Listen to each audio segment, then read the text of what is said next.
लोकसभा चुनाव 2024 के लिए असदुद्दीन ओवैसी की पार्टी AIMIM ने बिहार के लिए अपने उम्मीदवारों की लिस्ट जारी कर दी है।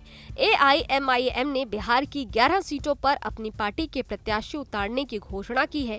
AIMIM बिहार की किशनगंज, कटिहार, अररिया, पूर्णिया, दरभंगा, भागलपुर, काराकाट, बक्सर, गया, मुजफ्फरपुर और उजियारपुर सीट से अपने प्रत्याशी उतारेगी। तो हम लोगों ने 11 सीटों पर बिहार में लड़ने का फैसला किया है। 4 सीटें हमारी सीमांचल की, अररिया, पूर्णिया, कटिहार, किशनगंज। यहाँ से मैं घोषित प्रत्याशी भी हूँ। कटिहार से आदिल हसन साहब को इलेक्शन लड़ने का बड़ा दबाव था, उनका नाम पेश किया गया है। और बक्सर से, काराकट से, गया से, मुजफ्फरपुर से, उजियारपुर से, दरभंगा से और भागलपुर से हम लोग इन लगभग 10-11 स्थानों पर हम लोग इलेक्शन लड़ने की पूरी तैयारी कर रहे हैं। और हम लोगों ने जो लोग वहाँ के प्रत्याशी थे उन लोगों को हम लोगों ने हैदराबाद से रब्ता करने के लिए कहा है और वहाँ के जो मुकामी संगठन है उन लोगों से हम लोगों ने राय लेना भी शुरू कर दिया है। आपको बता दें कि असदुद्दीन ओवैसी ने पहले ही बिहार में अपनी पार्टी के प्रत्याशी उतारने के संकेत दिए थे। हालांकि तब उन्होंने सिर्फ बिहार की किशनगंज सीट पर ही कैंडिडेट उतारने की बात कंफर्म की थी। दरअसल बिहार के किशनगंज में पिछले लोकसभा चुनाव में कांग्रेस नेता मोहम्मद जावेद ने बाजी मारी थी। इतना ही नहीं, 2019 में बिहार में कांग्रेस सिर्फ इसी सीट पर चुनाव जीती थी।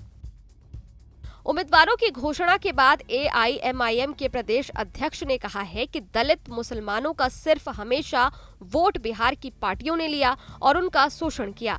सेक्युलरिज्म के नाम पर उनकी हिस्सेदारी कभी तय नहीं की गई। हम सत्ता की लड़ाई नहीं लड़ रहे हैं, हम लड़ाई लड़ रहे हैं इस देश में और इस राज्य में शोषित वंचित वर्गों के लिए। बता दें कि बिहार की किशनगंज लोकसभा सीट देश की एक ऐसी चुनिंदा सीट है जहां हिंदू अल्पसंख्यक हैं, जबकि मुस्लिम आबादी बड़ी संख्या में है।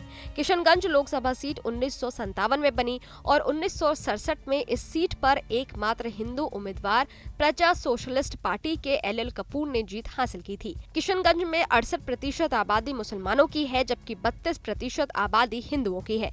ऐसे में सीट पर सभी पार्टियां मुस्लिम उम्मीदवार ही उतारेगी।